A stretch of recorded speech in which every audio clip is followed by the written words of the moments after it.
evening and welcome to this week's Behind the Headlines, where we'll be discussing the Asserson report that has been published this week, looking into the BBC bias against Israel in its conflict against Hamas on the BBC's various news channels.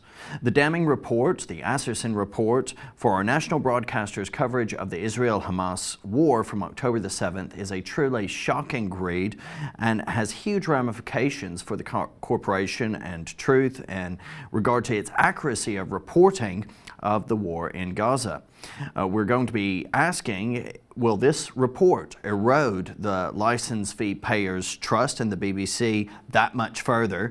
And why is it that the BBC is trying to manipulate the British public against Israel in favor of Hamas, a certified Islamist terror organization in Gaza? I'm Reagan King, and I'm joined as always by my good friend and co-host, Simon Barrett.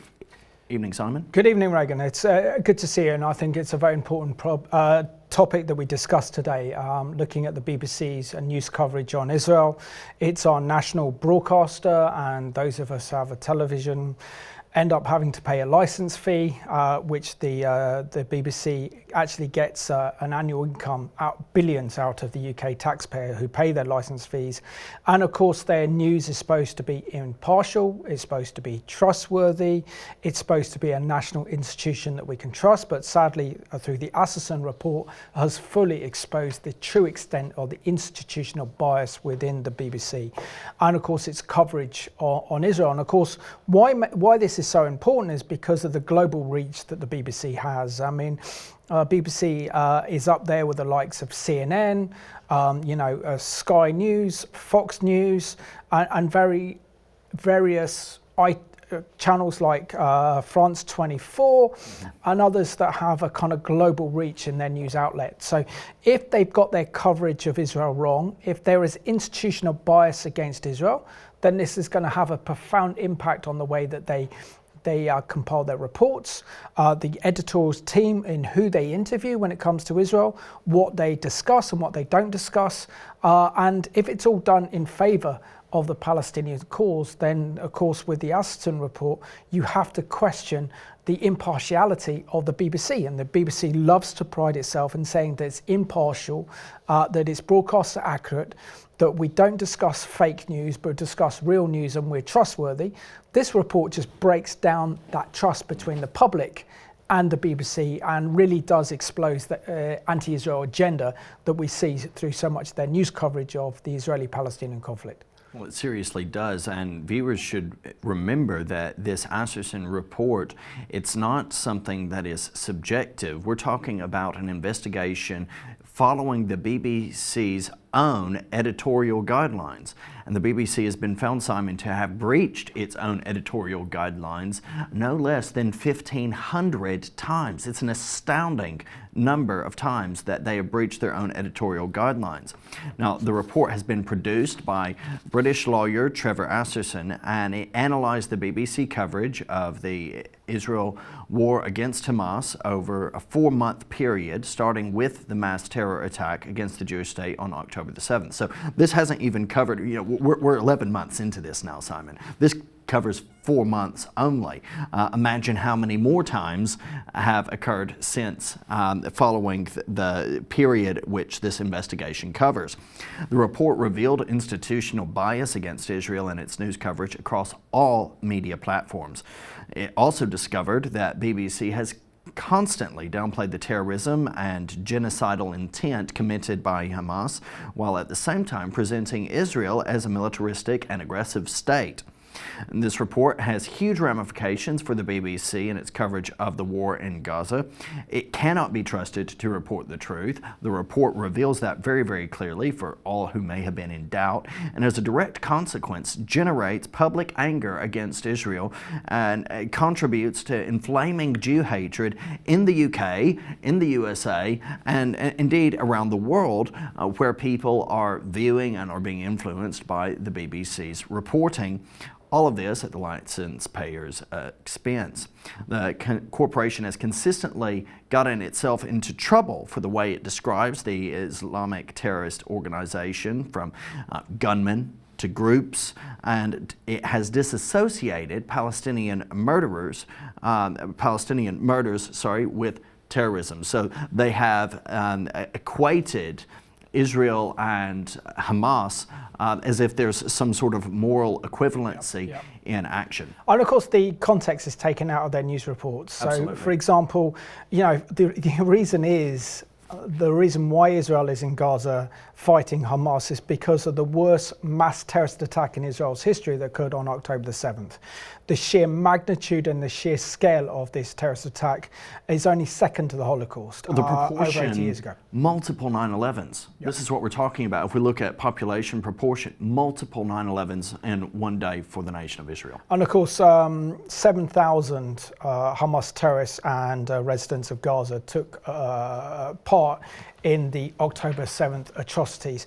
But I mean, it's not surprising for me, this report, and it's a fully extensive report. It's 100 pages long, and its use of AI technology to actually monitor the words of 9 million words in this on their reports, whether it's from their news reports, whether this is from BBC's social media accounts, whether this is on their radio. So, I mean, this is an unprecedented report put together that looks at the institutional bias within the BBC.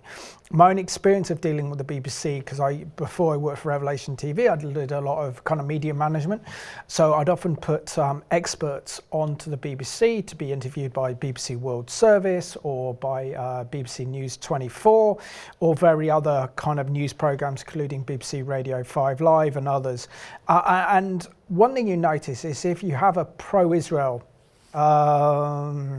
expert on those programs, you already feel that the anger of the BBC, that there's a Patronisation and a total disregard angst to Israelis, because within the BBC left-wing narrative, they see Israel as an artificial state. They see it as a colonial state occupying Palestinian territory, and therefore they believe in the right of the Palestinian cause. And whenever there is a kind of major terrorist attack, whether it's 9/11 or whether it's 7/7, the London terror attacks, or the Madrid terror attacks, or the various shootings we've seen in France over the last decade or so, they never equate that same jihadi terrorism that's targeted against Israel with the international terrorism committed by either ISIS or its predecessor, Al-Qaeda. And so you never see that Israel is part of that kind of war on terror as a kind of victim for being a Western nation. They blame all this down as a land struggle for land, and that Israel is illegally occupying Palestinian land. So therefore, we are going to take the position of the Palestinian and tell the Palestinian narrative, because we are ideologically opposed to Israel's very right to exist. And this is what comes across through so much of their reporting.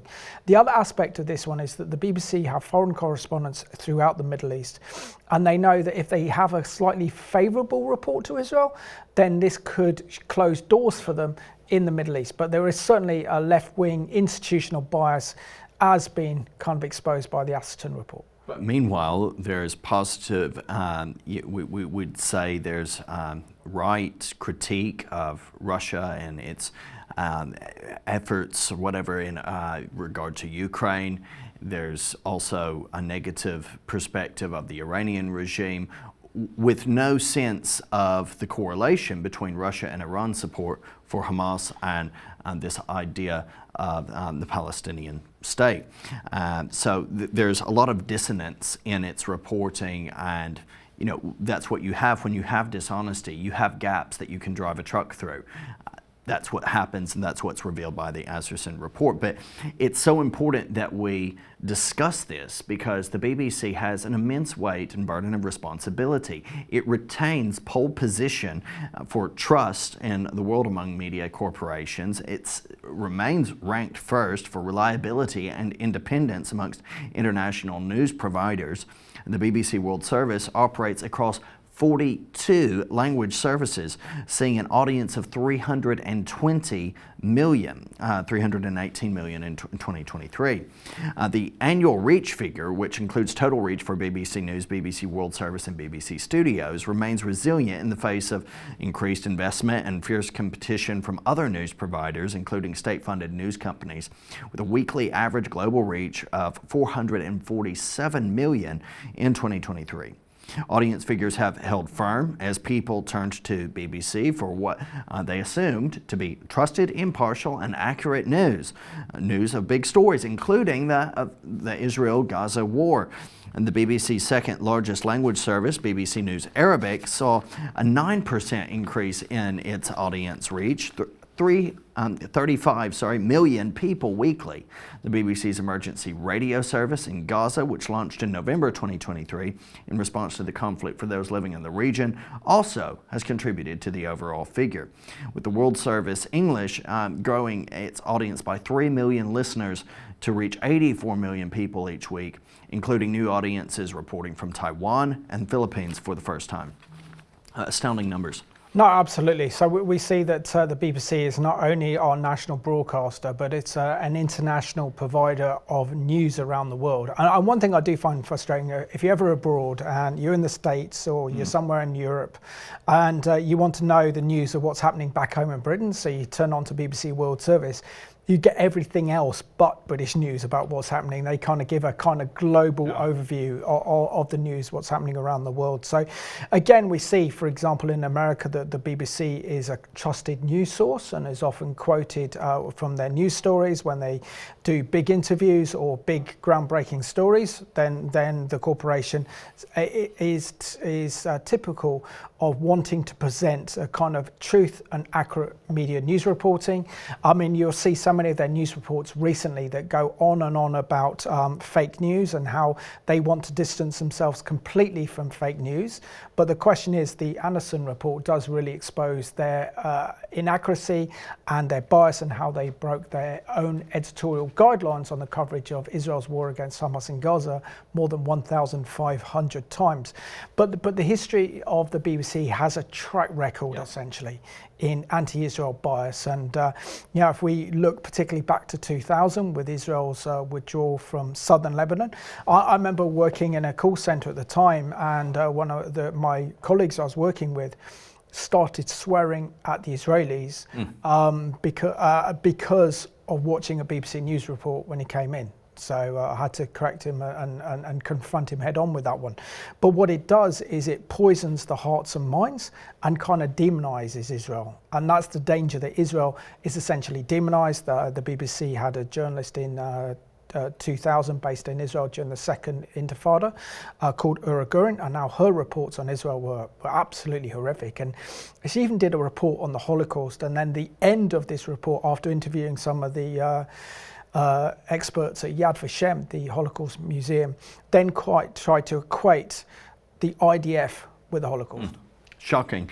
And of course, it's such irresponsible reporting that also led and was influential during the Second Palestinian Intifada in 2000 for the blaming of the IDF over the death of Mohammed al-Dura, who would go on to become the Palestinian symbol of that terror war waged against Israel. We're talking consistently, Simon, throughout these incidents, we see whether it's Hamas or whether it's some other purported Palestinian liberation organization, the targets are almost always normal day-to-day Israeli civilians going about their business in their free democratic society.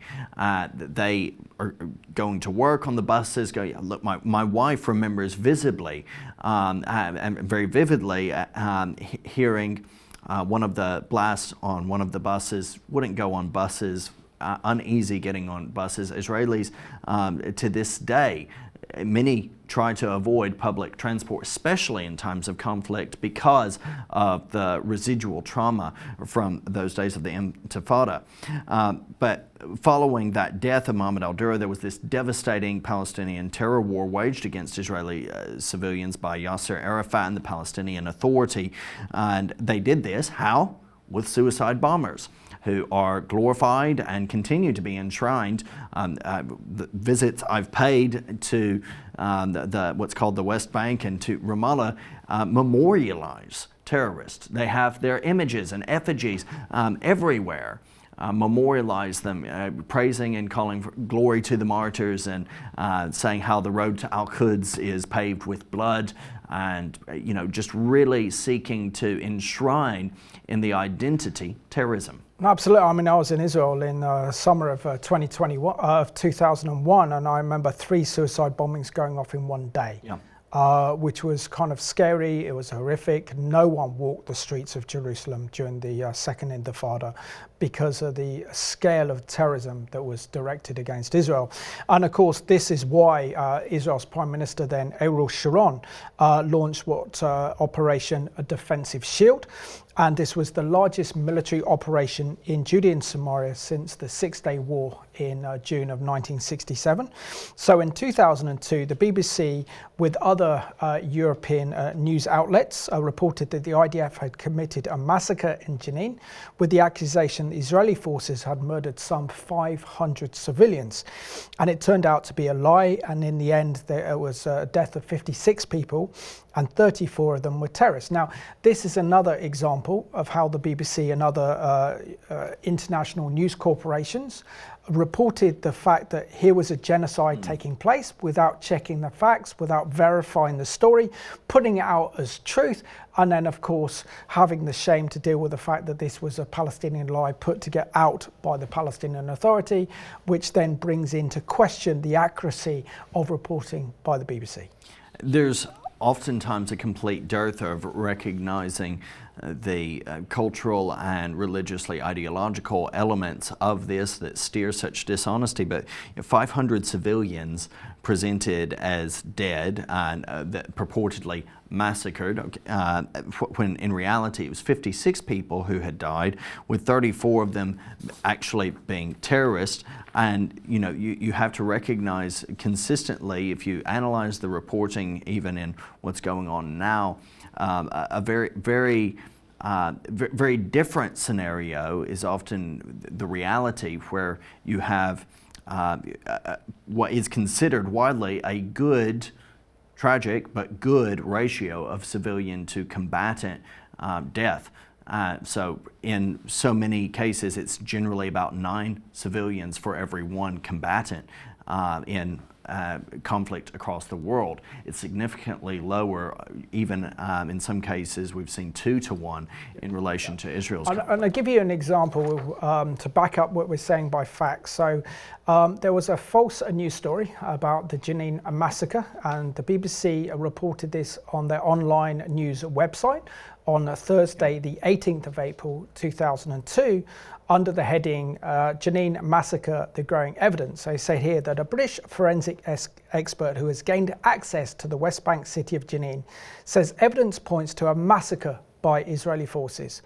Professor Derek Pounder, who is part of the Amnesty International team granted access to Jenin, said that he's seen bodies lying in the streets and received eyewitness accounts of civilian deaths. The Dundee University expert said that the Amnesty investigation has only just begun, but Palestinian claims of a massacre were gaining foundation as the team continued its analysis. He said, "The truth will come out, and it's come out in Bosnia and Kosovo, as it has in other places where we've had these kinds of allegations. I must say that the evidence before us at the moment doesn't lead us to believe that the allegations are anything other than truthful, and therefore there are large numbers of civilian dead under these bulldozed and bombed ruins that we see." So here we go, the BBC quoting an expert from Amnesty International who just lied through his teeth in making these horrendous accusations against Israel, and it proves that it's not true. He's correct though, Simon. The truth will always come out, and it does always come out. But the problem is, by the time the truth often comes out, people have already believed the lie. The truth came out that only 56 people had died, 34 of whom were terrorists. So it's a very different, starkly different figure from the 500 that was being presented by the BBC and their acolytes at Amnesty International in cahoots with God knows what terrorist organizations and sympathizers. This is the reality that we have when we're dealing with this conflict, and it's been proven, the Asserson report shows that there's a degree of probably in some cases ignorant, maybe in some cases willful collaboration with people who are observably Hamas sympathizers at the very least. No, absolutely. And of course, this led to the so many questions being raised about the BBC's coverage, particularly by the British Jewish community of the Second Intifada in the early 2000s. And so in 2004, the BBC commissioned an independent review of its coverage of Israel and the Palestinian conflict, and the Jewish Chronicle report under the headline, "Why the BBC Must Finally Publish the Balin Report." So since 2004, the corporation has spent more than 350,000 of the UK's taxpayers' money on legal fees in preventing the publication of the report written by their senior editorial consultant, Michael Balin.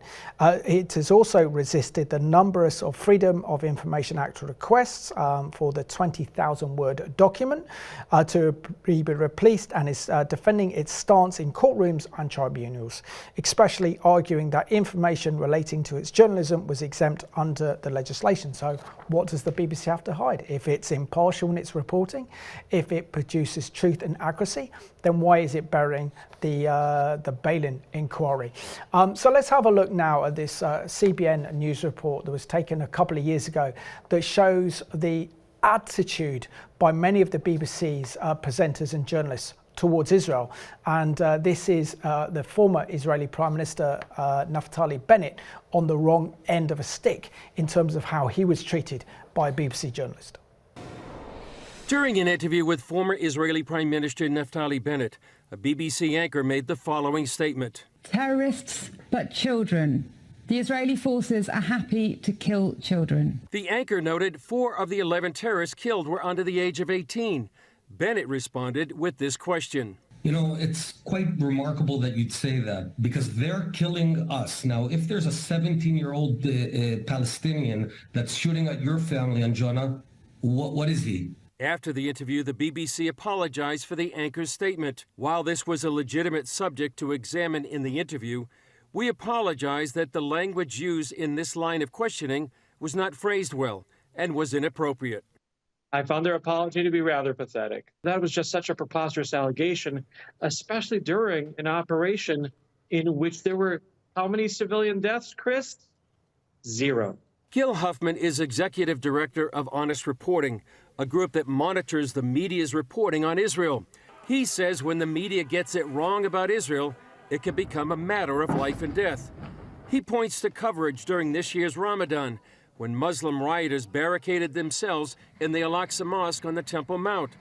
When Israeli police went inside to stop the rioters from harming worshippers, the story got flipped upside down. They took YouTube videos that made it look like it was the IDF attacking these rioters, and of course the headlines around the world were Israeli police attack worshippers in mosque. And that was the exact opposite of the truth. But that false reporting was used as an excuse to fire rockets at Israelis from Syria, Lebanon, and Gaza. Hoffman says another example is when CNN anchor Christian Amanpour claimed Rabbi Leo D's wife and 2 daughters were killed in a shootout rather than murdered in a terror attack. Weeks later, Amanpour apologized. CBN News asked Rabbi D about her statement. Tremendously upset, I and the kids, to be accused of a family being terrorists. Then we had 2 other interactions, as you say, with CNN, both of which made me feel like I was the terrorist and the terrorist somehow was the victim. And I think this is endemic in the CNN reporting, and so we are planning to take them to court, and the planning for that is currently underway. And this week's special guest joining us on Behind the Headlines is Jonathan Turner. He is the Chief Executive of UK Lawyers for Israel.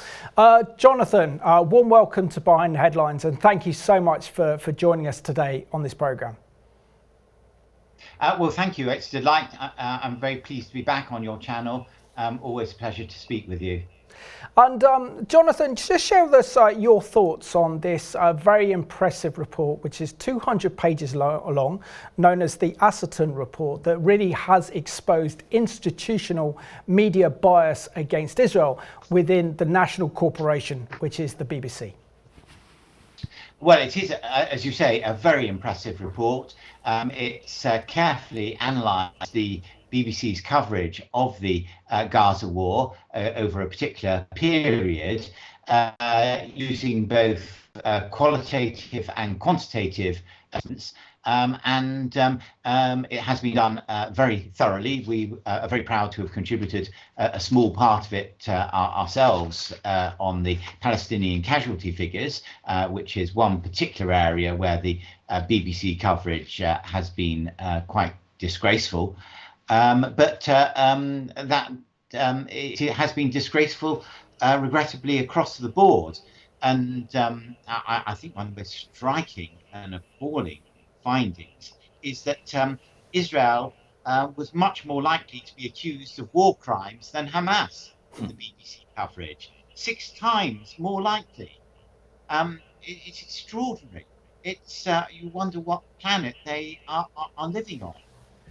And yet, people, unfortunately, many people lap this all up and think that somehow Israel is the guilty party here. After all the appalling things that happened on the 7th of October, and after Hamas leaders threatened to do it again and again and again. So it really is appalling. And yet, for so many years, the BBC has brushed off all criticism of its coverage. I just hope that maybe the enormous thoroughness of this report and the even more serious extent of the imbalance and inaccuracy of the coverage of this war, I hope that this might just lead to something being done about it. The BBC has been found to have breached their own editorial guidelines 1,500 times in regard to the guidelines on impartiality and accuracy in their reporting on Israel and Hamas and the conflict ongoing. How dangerous is this, Jonathan, for Israel and democracy in general, considering the BBC's global reach? How will this impact Israel? Well, it is very damaging for Israel. Of course, it's also very damaging for Jewish communities, particularly in the UK, but also elsewhere around the world. The hate that we see, the ostracization of Jewish students at universities, the ostracization of people in their workplaces. It is becoming extremely unpleasant. This also has an impact on Israel. We find countries refusing to supply arms to Israel, that Israel is fighting wars against genocidal enemies on multiple fronts at the moment. Iran wants to eliminate Israel entirely. Hezbollah in Lebanon wants to eliminate Israelis entirely. Hundreds of thousands of Israeli civilians have had to flee areas that are being actively shelled by Hezbollah. And yet we have countries refusing to supply Israel with arms that it absolutely needs for its defense. Of course, we have the threat of a possible result in the US election, which may be affected by this, and may have further adverse consequences for Israel. So it is extremely frightening. And Jonathan, the BBC likes to pride itself regarding its impartiality, but clearly this Asserson report has really exposed the deep level institutional bias against Israel that runs deep right throughout the BBC, right throughout its TV news channels, its social media platforms, its radio stations. It's almost institutionalized in its hatred against Israel as exposed to this one. But surely if this report, which has exposed the bias, the inaccuracy, the almost telling the Hamas narrative to the British public, won't this erode trust and confidence in our public broadcaster if they are not actually adhering to their own editorial guidelines when it comes to their coverage of Israel's war against Hamas in Gaza? Well, the BBC is an enormously powerful institution which has a reputation that's been established over many years. One problem is that very often the bias is not so blatant. It is in many ways very insidious. The fact that and people are just very often taken in, and of course they're not just broadcasting about the Middle East, they're broadcasting about lots of other areas. In some of those other areas trust has been undermined, but in other areas they are still people still regard them as being trustworthy, and there's a tendency to for people who are not terribly involved with the Middle East to assume, well, they're probably trustworthy in relation to the Middle East as well, but it's just not true. And obviously this report has achieved some publicity particularly in the Telegraph newspaper, but it doesn't follow that this will have a major impact on British public opinion generally. But we'll have to see. I do hope that, pray, that we will get somewhere this time. As I said, the coverage has been so appalling in relation to this war, and the report is a very strong one. So maybe, just maybe, we will make some progress this time. Jonathan, one of the very disturbing findings is that the BBC has employed journalists for BBC Arabic who are actually sympathetic with Hamas. Could you comment on this practice and this standard that the BBC has set, where they've actually called some experts, called on some supposed experts who've shown support for Hamas after their horrific acts of genocide on October the 7th?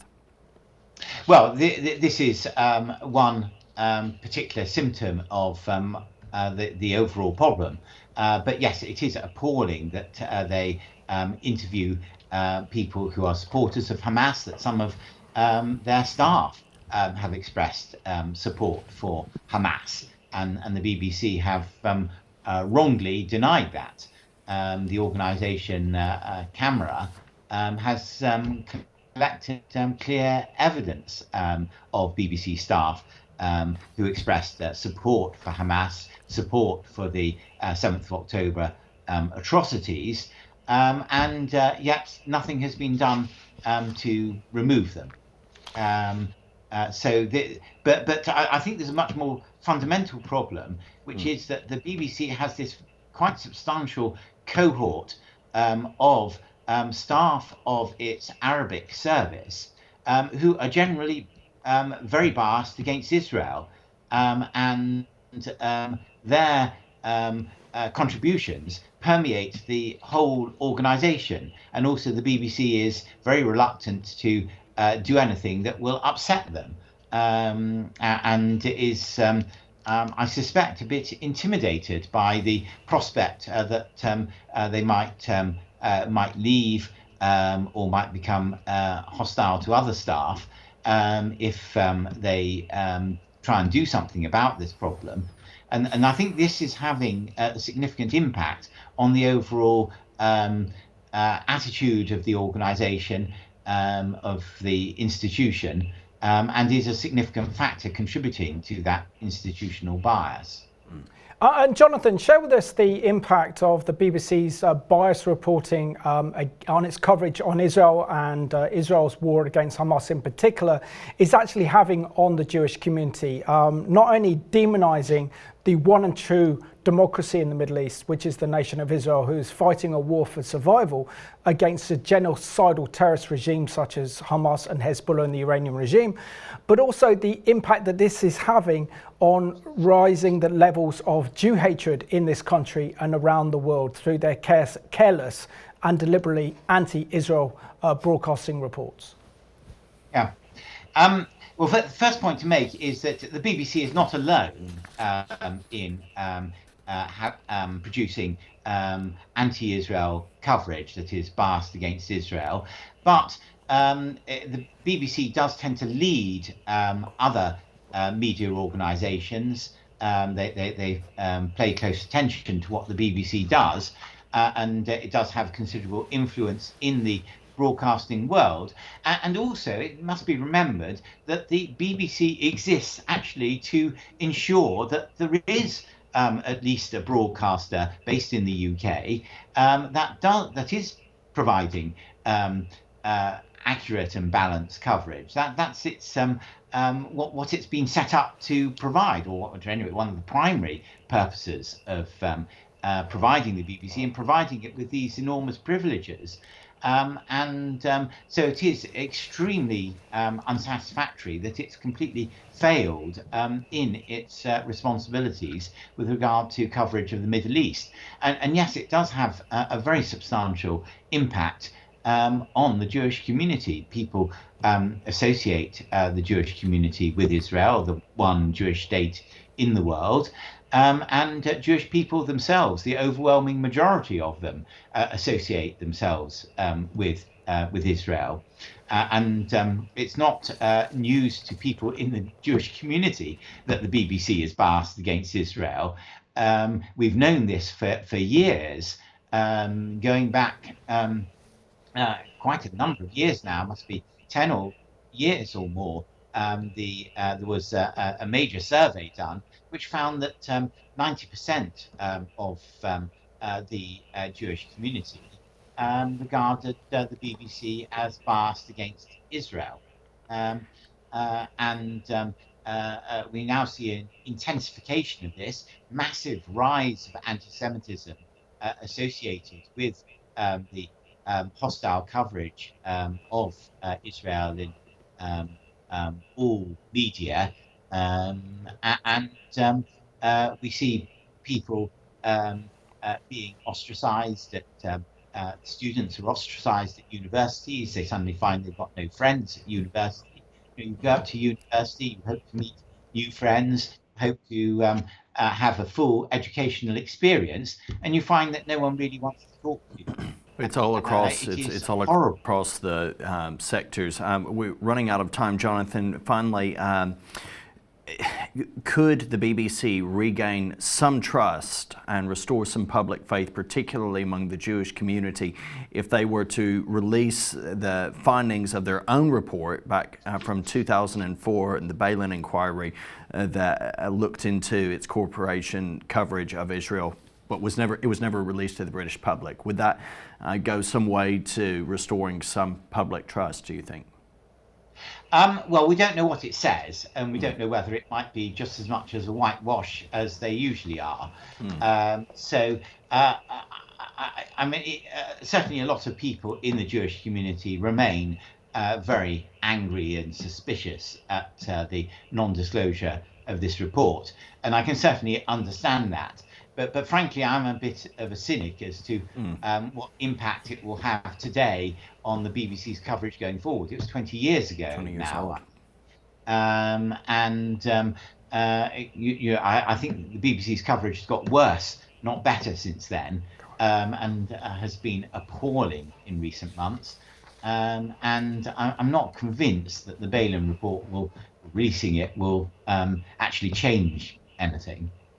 So Jonathan, we just want to thank you so much for joining us on Behind the Headlines today. Please keep up the excellent work that you're doing through UK Lawyers for Israel, and we need to keep your organisation in prayer because you are fighting the government and you are defending Israel in this country. So kol hakavod to you, and thank you so much for joining us today. Well, thank you very much for all the work you do and providing accurate coverage of Israel and other things as well. Very thankful for that helpful perspective there from Jonathan. We want to go into the Asserson report that looks into BBC bias against Israel now, and it's a 199-page document, Simon, that spans, as we already said, 4 months. But the report states the following regarding this time frame from 7th of October 2023 until the 7th of February 2024. It's a total of 4 months or 124 days. It's compiled by a team of 20 lawyers and 20 data scientists contributing to the research using AI technology as well to analyze 9 million words of BBC output. During this period, there was very intense coverage of the Israel-Hamas war by the BBC and also other media sources globally, and they considered that 4 months, that's a third of the year, fairly intense coverage of a single foreign news story was a reasonably representative sample of BBC broadcasts and provided a sufficiently large data set to test compliance with BBC guidelines robustly. The report monitored BBC broadcasts on television and radio in its scope via podcast and social media and on its website. It's broadcast news each hour of each day in several languages and across a wide range of media from local to national to international audiences as well, with videos, television, radio being transcribed into text. Arabic also being translated into English by both GPT-4 and Google Translate. There was then consultation with native Arabic speakers to advise which version provided the most accurate translation. In the main, this was Google Translate, and the full data set amounts to nearly 9 million words, in excess of 8 million in English and over 624,000 in the English translation of the Arabic, believing that this is an adequately representative sample to draw safe conclusions. They do not believe the omission of a small number of missing programs is material. What did they find? So the BBC was also, this Asserson report was also reported in the Sunday Telegraph this week. And they noticed that the BBC had breached its own editorial guidelines 1,553 times over its coverage of the war in Gaza. Also, the report reveals the corporation was very heavily biased against Israel in its news reports across the BBC networks that include television, radio, online news, podcast, and also social media. It says the BBC likes to pride itself in its accurate, informative, and impartiality, truthful news reporting, and is opposed to fake news. But in light of this news report, the BBC is in breach of all these standards according to the new Asserson report.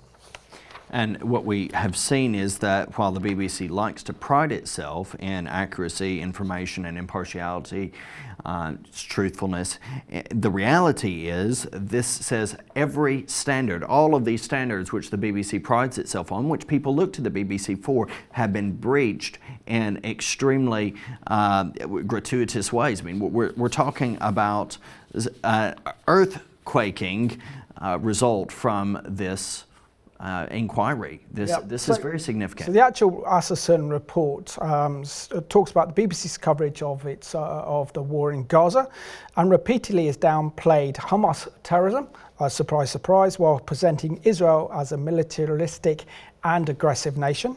The Sunday Telegraph has reported that the BBC's international editor Jeremy Bowen of excusing Hamas terrorism and compares Israel to Putin's Russia. They said in the aftermath of the October 7th massacre, the BBC was widely condemned for failing to call Hamas terrorists. Now, this is one of the biggest genocides of the 21st century that we saw on October the 7th. And yet I've listened to many BBC news reports and BBC Radio 5 Live where they've actually described now Hamas as being a group, or Hezbollah being a group, when these are genocidal, fanatical Islamist terrorist organizations that not only want the destruction of Israel, but they want the destruction of the West, and you call them a group. Now, what does it make you think when you hear the term group? It makes you think of a kind of pop band, a rock band, a group of people gathering together. It does not make you think of genocidal terrorists who have committed the worst crimes against humanity, and particularly against the Jewish people, since the Holocaust.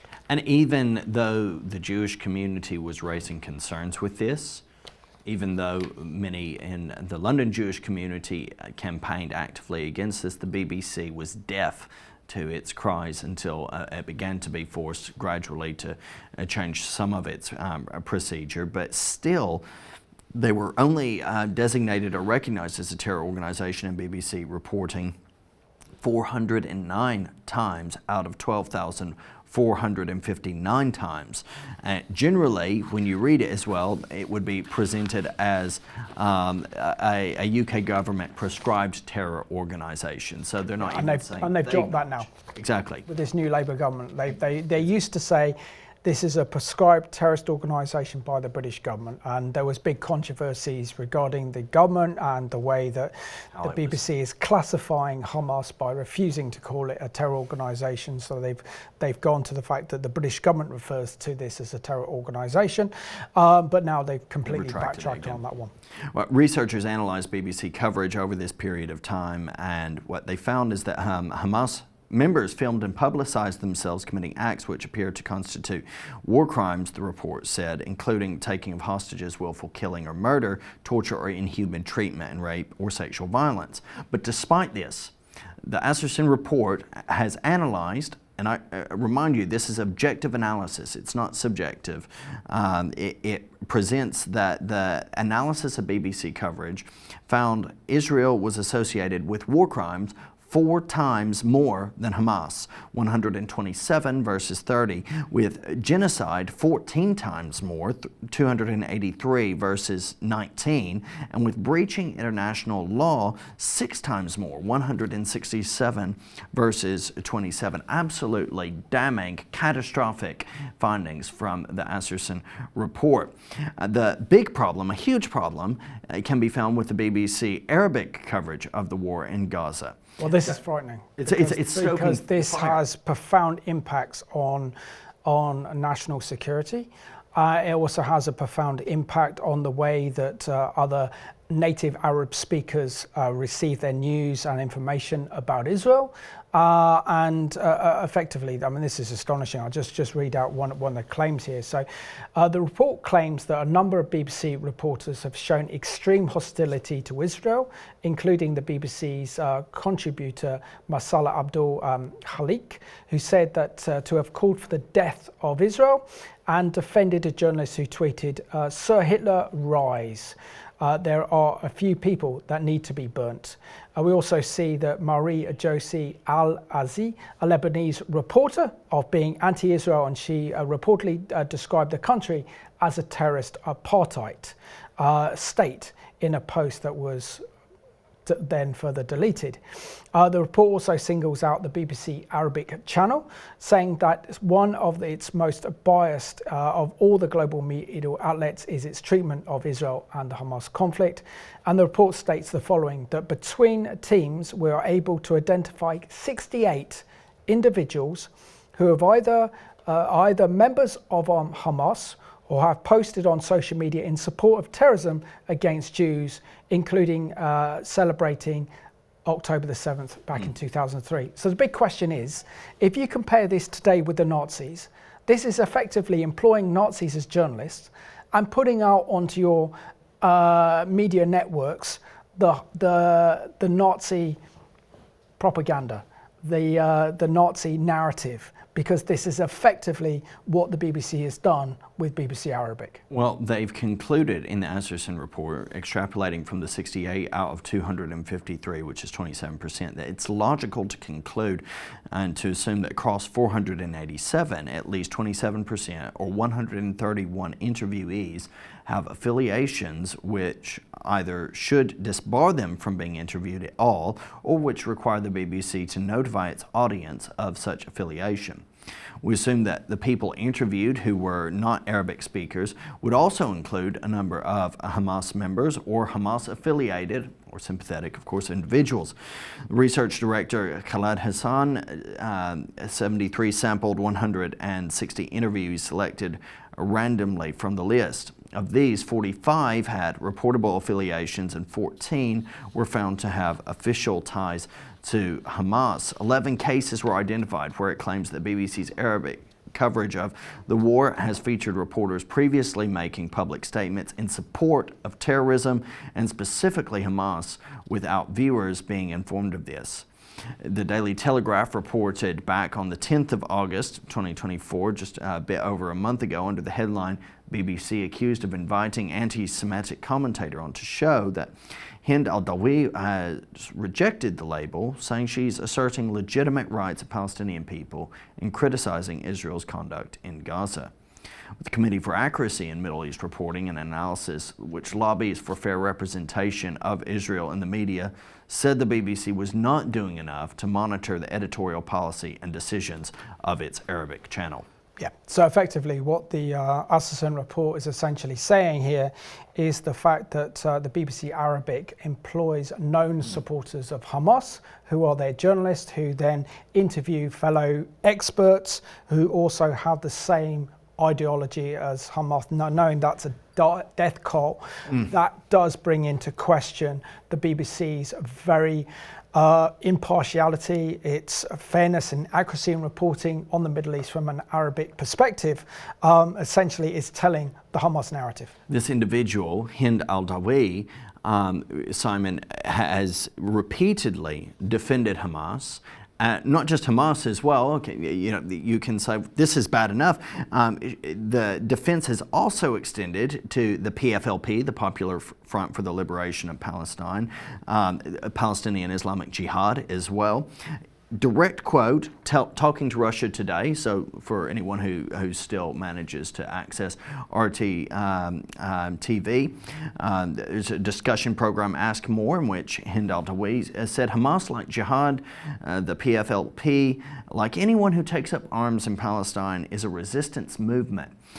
Resistance is a legitimate right enshrined by every law and constitution.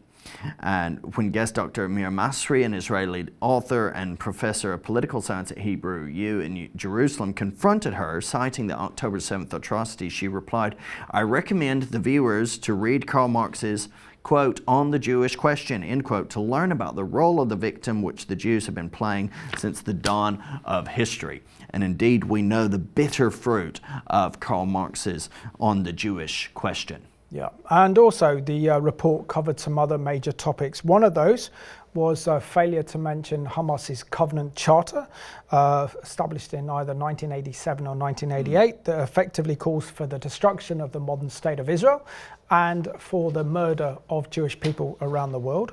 They also failed to report that the leader of Hezbollah, Nasrallah, who is the leader of Hezbollah in southern Lebanon, on October the 7th congratulated Hamas on their victory and the atrocities that were carried out by Hamas on that evil day.